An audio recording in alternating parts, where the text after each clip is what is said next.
Well, the world is watching as millions of Americans vote for their next president. Democrat Joe Biden is taking on the incumbent Donald Trump. Trump has had an interesting term in office, and the campaign has not been short of drama. Let's now bring in Krista Thomas from Howard University in Washington, D.C. Krista, thank you for joining us. I suppose it's still a bit early for you there on the East Coast of the United States. But just tell me about the sense of anticipation. I heard someone use the word sense of foreboding. That's not a word you commonly associate with American elections, is it?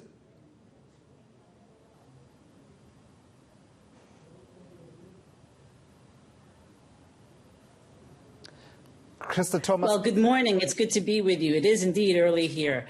I think, yes, people are definitely using, there's an air of excitement, but also quite a bit of anxiousness and nervousness and really worry in terms of both the outcomes of this election and then what the next couple of months may hold. These are really the most historic and consequential elections we've had in our lifetime, is what many are saying, and really probably in the history of the United States.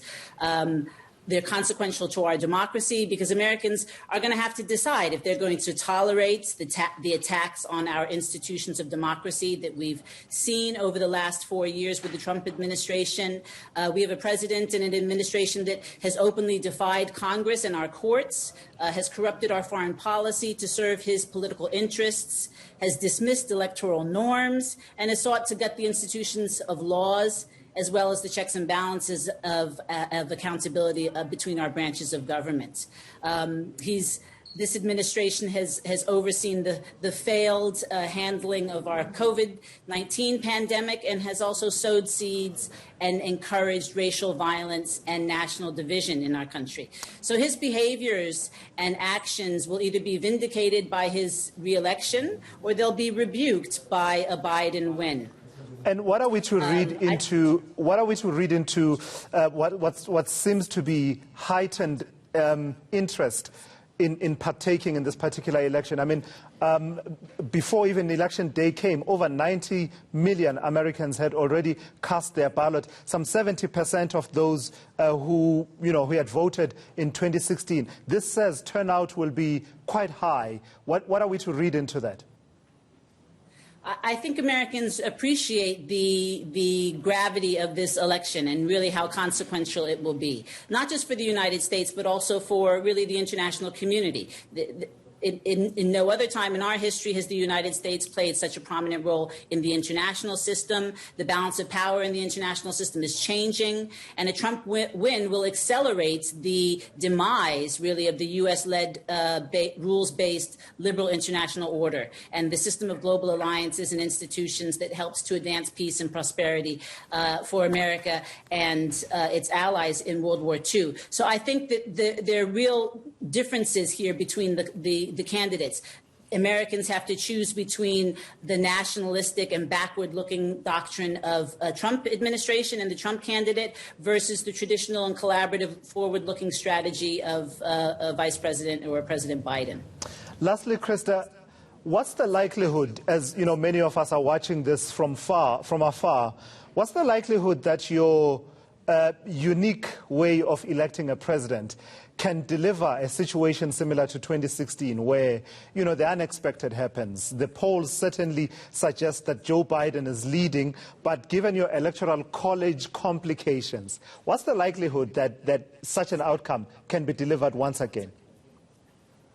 Yes, well, I think all of the pundits, because they got it wrong in 2016, are very nervous to make any pronouncements this time. But coming into this election, as you said, Vice President Biden has a really healthy 8 to 10 point lead over Trump nationally. But as you said, it will come down to certain key states. In 2016, what took President Trump over the top was that he was able to win what they call the blue wall of the Midwest, which stretches from Pennsylvania, Michigan, and Wisconsin. Those are states that historically went to the Democrats, but in 2016 went to President Trump.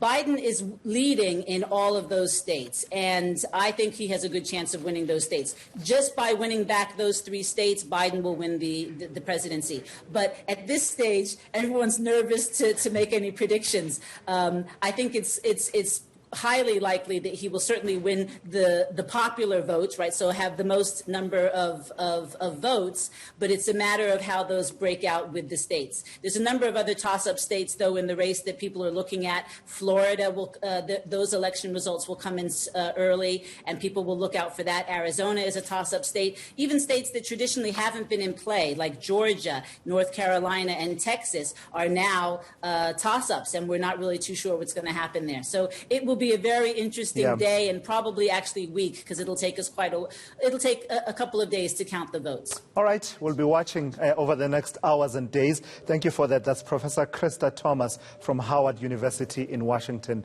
D.C.